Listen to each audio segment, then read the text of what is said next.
Le commencement. Dans ma vie de tous les jours, pendant que j'écrivais ce manuscrit, j'ai eu la chance d'expérimenter directement la façon dont ce processus fonctionne. Voici donc ce que je considère être un programme qui garantit que tout ce que vous souhaitez voir se produire dans votre vie se manifestera en autant que ce que vous désiriez soit en harmonie avec la source de votre être.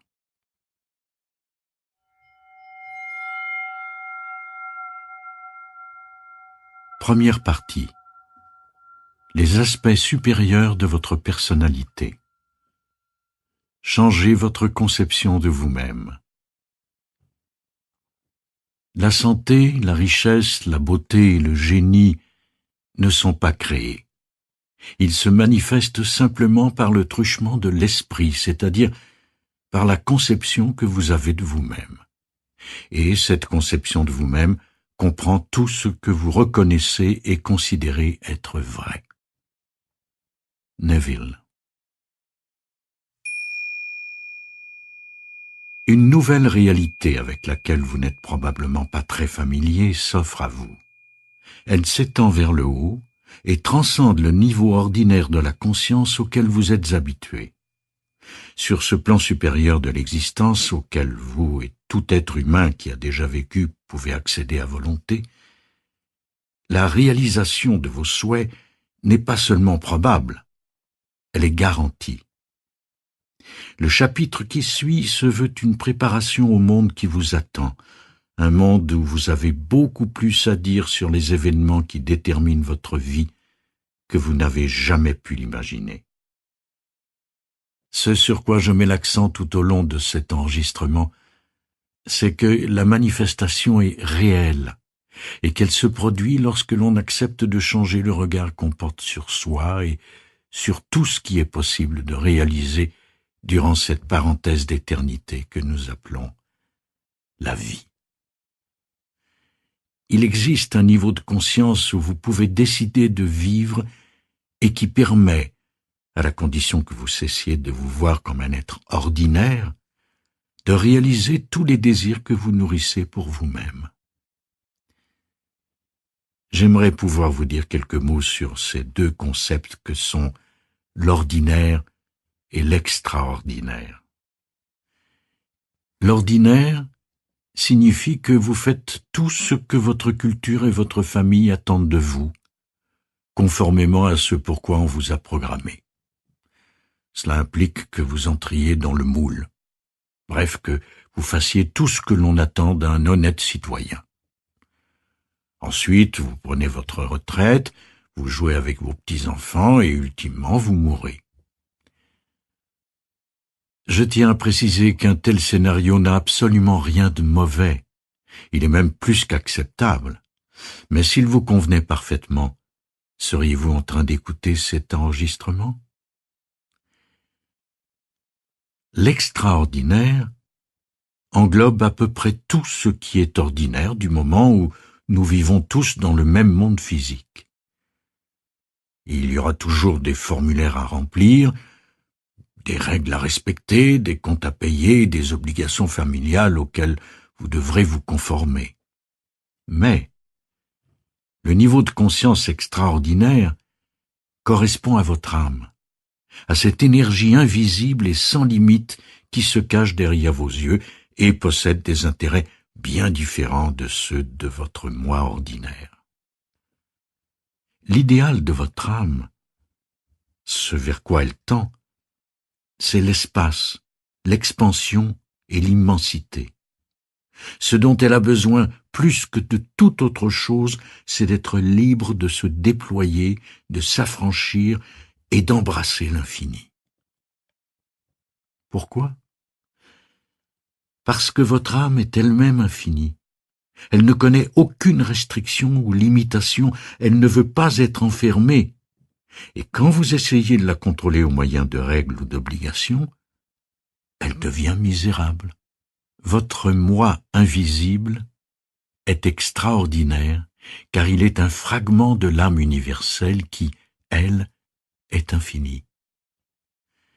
La part de vous-même qui est à l'honneur dans vos vœux sont exaucés, c'est celle-là même qui reconnaît votre grandeur et s'impatiente à l'idée de vous voir perdre vos chaînes. Elle repose sur une nouvelle conception de vous-même, une conception qui s'inspire de votre âme. Examinons alors cette idée de plus près et voyons ce qu'il vous faut faire pour que cette conception de vous-même soit conforme à la façon dont vous désirez vivre votre vie et au rôle considérable que vous pouvez jouer en tant que co-réalisateur rationnel et sensé de vos souhaits et désirs. Quelle conception avez-vous de vous-même? Dit simplement, votre conception de vous-même est tout ce que vous croyez être vrai. Les certitudes que vous avez quant à votre personnalité sont les ingrédients d'une recette que vous utilisez pour élaborer votre conception de vous-même. Ces ingrédients ou certitudes se divisent en deux catégories, une conception extérieure et une conception intérieure. La conception extérieure. Les ingrédients de cette catégorie comprennent tout ce que vous considérez être vrai en ce qui concerne les capacités de votre personne physique par rapport à vos talents et à vos aptitudes, qu'ils soient innés ou acquis. Vos certitudes quant à votre maladresse, votre coordination, vos performances athlétiques ainsi que vos talents artistiques et musicaux représentent la liste non exhaustive des ingrédients qui composent la recette de votre individualité. On retrouve de tels descripteurs pour toutes les facettes de votre moi extérieur. La conception extérieure de vous-même peut également comprendre le rapport que vous avez à la santé, ce face à quoi vous êtes prémuni, ce vers quoi vous tendez, vos maladies de toutes sortes, etc. En plus de votre intellect, de vos talents et de vos traits physiques, vous assaisonnez également votre conception extérieure de vos caractéristiques personnelles. Vous savez si vous êtes quelqu'un d'affirmé ou de timide, si vous êtes calme ou bruyant, autoritaire ou obséquieux, craintif ou courageux, audacieux ou peureux, et ceci n'est qu'une liste bien incomplète des descripteurs ou des épices qui peuvent caractériser une personnalité. Ces caractéristiques individuelles tiennent lieu de truisme en ce qui concerne la façon dont vous vous définissez et fonctionnez socialement. À ce stade-ci, je vous encourage simplement à réaliser que la conception que vous avez de vous-même comprend une multitude de descripteurs personnels, que ceux-ci servent à définir ce que l'on appelle le corps physique, et que vous les considérez probablement comme des vérités absolues. La conception intérieure. Cette deuxième catégorie peut être difficilement circonscrite, du moins de façon optimale, dans la culture qui est la nôtre. La conception intérieure de vous-même fait appel aux certitudes que vous avez quant à l'énergie invisible et à l'intelligence qui sont l'aspect le plus significatif de votre être. J'ai souvent référé à notre monde intérieur en utilisant l'expression « le fantôme au sein de la machine ». Dans ma conceptualisation, la machine représente le corps et ses 5 sens, de même que toutes les composantes physiques de notre anatomie. Le tissu, les os, les fluides, les organes, les dents, le cerveau, etc. en font tous partie. Et à l'intérieur de cette machine se trouve un « je » invisible, que nous appelons cerveau ou esprit, contenant les idées qui dirigent la machine. Il m'est déjà arrivé d'avoir une conversation avec un neurochirurgien qui mettait en doute l'existence d'un tel monde invisible, car, disait-il, il avait ouvert des milliers de corps et n'avait jamais vu une seule âme. Je me souviens de son air hébété quand je lui ai demandé s'il avait déjà vu une idée pendant qu'il opérait un cerveau. Votre être se compose indubitablement d'une partie intérieure, invisible, et d'une partie extérieure. La conceptualisation de vous-même inclut cette part invisible et informe de votre être, et vous avez une assez bonne idée jusqu'où ce fantôme peut vous mener. Vous pouvez supposer que votre appareil mental est phénoménal sans pour autant comprendre ce qui, exactement, à l'intérieur ou à l'extérieur de vous, vous permet de vous gratter le front, de tenir un stylo, de vous déhancher sur un plancher de danse ou d'exécuter cette panoplie d'actions dont votre cerveau est capable, et ce, quotidiennement et pour le reste de votre vie. Vous avez également votre propre idée sur ce que votre champ énergétique intérieur ne peut pas accomplir. Pourrait-il, par le pouvoir de votre esprit, vous faire échapper à une grave maladie, ou ceci n'est-il pas pour vous un non-sens? Est-ce que votre intelligence invisible, votre imagination, serait capable de prouesses alchimiques éblouissantes? Est-ce que la conception que vous avez de vous-même vous confère le pouvoir d'accomplir de sublimes, voire de magiques actes de transformation? La conception de vous-même repose sur un ensemble de certitudes quant à ce qui vous lie à une puissance supérieure. Vous avez sans doute votre idée en ce qui concerne l'existence ou non de Dieu. Vous avez plus d'un point de vue en ce qui a trait à la foi et jusqu'où elle peut vous transporter. Qu'il y ait quelque chose en vous que vous croyez ou non capable d'accomplir des actes mystiques ou miraculeux, cela tient encore là de vos certitudes. Vous avez acquis des certitudes bien précises en ce qui a trait au pouvoir de votre esprit. De manière générale, vous vous en remettez facilement à votre fantôme pour accomplir les choses ordinaires de la vie courante, comme vous rappeler une liste invisible d'items entreposés dans un recoin de votre mémoire, ou encore vous orienter, sans carte ni boussole, lorsque vous rentrez du travail. Mais les certitudes ont-elles vraiment quelque chose à voir avec la possibilité de faire des miracles? La guérison du corps, la manifestation d'une âme sœur longtemps recherchée, sont cela des ingrédients qui composent aussi la conception que vous avez de vous-même? Le fait est qu'une liste invisible implique tout un catalogue de miracles inexplicables que vous tenez pour acquis tous les jours de votre vie. Votre conception intérieure vous dicte ce que votre esprit est capable de faire ou non. Vous savez que votre esprit, ce fantôme invisible au sein de la machine, est indiscernable. Mais vous savez également qu'il y a des limites à ce qu'il peut faire. Vous êtes-vous déjà figuré comment vous créez votre vie à partir de la liste d'ingrédients qui composent votre conception intérieure? S'il vous semble pertinent de procéder à présent à quelques changements, n'arrêtez surtout pas votre écoute. Changez votre conception de vous-même. Si vous désirez devenir quelqu'un qui a la capacité de voir tous ses vœux exaucés, il sera nécessaire de vous élever jusqu'à ce plan d'existence supérieur où vous devenez le co-réalisateur de votre vie. Cela signifie que vous devrez entreprendre, bien que cela puisse ne pas être facile, de changer la conception que vous avez de vous-même.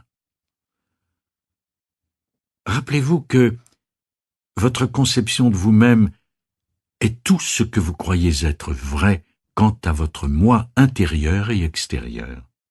Ces certitudes vous ont conduit à vivre la vie que vous menez en ce moment à un niveau de conscience que j'estime être ordinaire.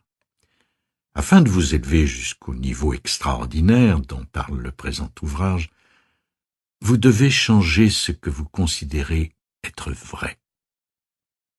Cela pourrait s'avérer un projet laborieux ou une entreprise qui, d'après mon expérience, requiert une détermination que peu de gens possèdent. J'ai tout simplement écrit cet ouvrage afin de vous guider et de vous aider à accomplir ce travail bien particulier. Je vais citer un homme qui a pour nom Neville Goddard. Aux États-Unis, il a écrit et s'est adressé à un large public en ne conservant que son prénom, Neville.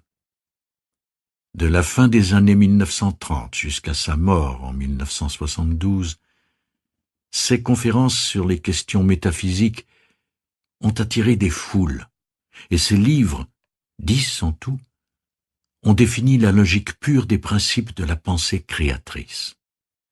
Son œuvre m'a marqué profondément. À vrai dire, il a été pour moi un grand mentor au cours des dernières années. Les enseignements de Neville ajoutent une dimension à laquelle je n'avais pas vraiment réfléchi jusqu'à maintenant. En étudiant son livre The Power of Awareness, le pouvoir de la conscience, j'ai commencé à apparier plusieurs de ces enseignements aux concepts développés par d'autres grands penseurs, revisitant et raffinant ainsi sa théologie personnelle et unique afin de développer une approche qui, je crois, convient à merveille au monde d'aujourd'hui. Je sens que j'appartiens à la même famille que Neville. J'ai poursuivi la même politique tout au long de ma carrière de conférencier et mes investigations spirituelles ont bien souvent recoupé celles de ce remarquable enseignant. Voici ce que Neville avait à dire quant au fait de changer la conception de vous-même afin d'enrichir votre vie. Si vous refusez d'assumer la responsabilité de l'incarnation d'une conception de vous-même nouvelle et supérieure, alors vous rejetez le moyen, le seul, pour lequel votre rédemption, à savoir l'atteinte de votre idéal, puisse se réaliser. Une nouvelle conception de vous-même implique que vous acceptiez de nouvelles vérités et rejetiez les vieux schémas sur ce que vous êtes en mesure de réaliser. C'est la seule façon de réaliser vos désirs. C'est pourquoi j'en fais mention si tôt dans cet enregistrement. Vous devez commencer par remplacer vos vieux schémas par la certitude qu'un moi supérieur existe à l'intérieur de vous. Peut-être est-ce là une chose à laquelle vous n'aviez jamais pensé auparavant dans votre vie. Une conception limitée de vous-même ne peut être représentée que par vous, et seulement par vous. Rien de ce que je peux dire ou écrire ne le fera pour vous. Je l'ai fait pour moi et je peux vous assister le long de votre cheminement, mais c'est vous qui décidez de changer ce qui crée en vous la possibilité de changement. Une conception nouvelle et supérieure de vous-même peut s'avérer choquante et il se peut que vous la rejetiez proportionnellement au degré de conditionnement que vous avez absorbé au cours de votre vie. Pour la plupart des gens, une résistance apparaîtra presque immédiatement. Je vous invite à la reconnaître lorsqu'elle sera en vous. Venir à bout de la résistance. Passer du niveau de conscience ordinaire à celui de superconscience implique un renouveau fondamental, un changement drastique de la personnalité. Ce vers quoi je vous invite, si vous désirez être réellement comblé, c'est de passer outre votre résistance pour y inclure tout ce que vous êtes dans votre vie terrestre. Vous avez la possibilité d'accéder à des sphères supérieures afin d'y réaliser consciemment vos désirs les plus élevés, ici, maintenant et pour le plus grand bénéfice de tous. C'est comme si vous effectuiez un saut à la perche et que vous atterrissiez dans une nouvelle réalité. Une réalité où tout est possible, une réalité où vous ne vous identifiez plus à tous ces schémas culturels et virus mentaux qu'on a programmés en vous quand vous étiez jeune, alors qu'on vous préparait à mener une vie ordinaire. Vous vous embarquez à présent dans cette aventure passionnante où il vous faudra laisser mourir votre moi actuel afin de changer le regard que vous posez sur vous. C'est bien vrai. En ne laissant plus votre histoire personnelle arbitrer votre vie, vous cesserez de renoncer à assumer votre plein potentiel. Vous déciderez tout simplement de ne plus forger votre identité sur la base de ce qu'on vous a appris. Souvenez-vous que tout ce que vous croyez être vrai vous a conduit au stade où vous désirez aujourd'hui explorer vos pouvoirs supérieurs plutôt que de leur résister. Une conviction intime et un ardent désir sont les prérequis pour devenir une personne apte à manifester ce que son cœur désire. Dans The Power of Awareness, Neville explique clairement que, pour être transformé, l'ensemble de vos pensées doit changer. Mais vos pensées ne peuvent changer tant que vous n'avez pas de nouvelles idées, car vous pensez à partir de vos idées. Et comment trouve-t-on des idées qui nous aident à changer nos pensées? Commencez par prononcer et écrire une affirmation qui vous interpelle. Pensez à une affirmation qui vous est propre, que votre cœur ressent. Par exemple, j'ai un ardent désir, une flamme intérieure qui ne sera éteinte par aucune force extérieure, de connaître et de vivre à partir de sphères supérieures et d'y être transporté, de sorte que la nouvelle conception que j'aurai de moi-même ne sera plus limitée d'aucune façon. Je suis prêt à affronter et à changer toute pensée qui pourrait m'empêcher d'avoir une vision supérieure de moi-même. Avant de clore ce chapitre d'introduction, il serait utile que vous examiniez vos certitudes quant à ces choses qu'on appelle les pensées et que nous nous attardions à la façon de les changer. Pensez-vous vraiment? Pour être honnête, pendant une bonne partie de ma vie, j'ai cru que les pensées émanaient de chaque individu. Mais dans les circonstances actuelles, je tends à percevoir tout le processus comme relevant davantage de l'observation, de la contemplation et du choix. Je prends plaisir à constater qu'il y a en moi un flot de pensées qui vient de... Dieu sait tout. Elles n'ont pas de contour à proprement parler, ni de forme, et elles sont apparemment illimitées en termes de nombre et de permutations. Je pense aux téléscripteurs du marché boursier qui défilent au bas d'un écran. Le cours de chaque action pourrait représenter une simple pensée. Il est possible d'avoir plusieurs pensées contradictoires en l'espace de quelques instants, de passer pêle-mêle d'une idée à l'autre. Du lever au coucher, sans assistance ni surveillance, vous êtes constamment soumis à un éventail infini de pensées. Ce processus mental de production d'idées ne vous laissera que très peu de répit au cours de votre vie. Je suggère que vous laissiez entrer une nouvelle idée dans votre processus de réflexion qui vous aidera, alors que vous commencez à changer votre conception de vous-même. Vous pouvez vous percevoir comme un être divin sans limite, au lieu d'un être humain qui n'a pas d'emprise sur ses pensées.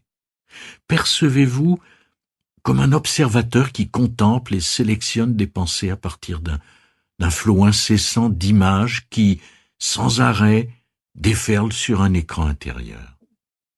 Regardez les pensées jaillir d'où qu'elles viennent et observez-les qui transitent, qui se combinent et puis apparaissent et disparaissent. Attrapez-en une sur le ruban d'images qui défile et examinez-la. Tandis que vous la retournez dans tous les sens, prêtez attention à ce que vous ressentez. Tristesse, déprime, joie, frayeur, etc. Chaque pensée qui circule laisse une empreinte sur la conception que vous avez de vous-même. Soyez d'abord observateur, puis contemplateur. Devenez ensuite ce décideur qui peut sciemment choisir de remettre une pensée dans la bande défilante et en reprendre une autre, une qui, peut-être, vous permettra de vous sentir mieux. Je vais bien, je parais bien, Je vais perdre quelques kilos. Je suis aimé, je suis divin. Vous pouvez opter pour ces pensées et des millions d'autres de ce genre, plutôt que pour celles auxquelles vous étiez habitué dans le passé. C'est de cette façon que vous initiez le processus qui permet de changer la conception de vous-même. Vous devez accepter le fait irrévocable que ce n'est pas vous qui êtes à l'origine du flot de pensée qui vous traverse, et que d'arrêter de penser est impossible à ce stade-ci de votre évolution. À ce stade, l'essence de votre être consiste à observer, contempler, puis choisir. J'adore la façon dont Hywel Anderson décrit ce processus dans son livre « Three Magic Words ». 3 mots magiques. Nous avons compris que le moi résident en nous peut être tout ce qu'il veut s'il y croit. Et nous sommes maintenant à développer chez lui l'habitude de choisir uniquement les pensées et les idées qui ajouteront de façon constructive du bon à ce qu'il est. Nous apprenons à ne choisir pour nous-mêmes que ce qui est bon. Nous nous obligeons délibérément à accepter tout l'amour, toute la gentillesse, tout l'espoir, toute la joie, tout l'accroissement, toute l'abondance, toute la santé et toute la vigueur. Nous nous obligeons délibérément à rejeter toute souffrance, tout désarroi, toute dépression, toute morbidité, toute infériorité, tout mal et toute douleur. Nous prétendons qu'il n'y a rien de vrai hormis ce qui est grand, ce qui est bon et ce qui est beau. Il n'y a que cela pour ajouter à ce que nous sommes. C'est de cette façon que vous choisirez des pensées qui vous feront rencontrer ce que j'appelle votre moi supérieur. Ne perdez jamais de vue que, si vous désirez accomplir quelque chose, vous devez d'abord vous en croire capable.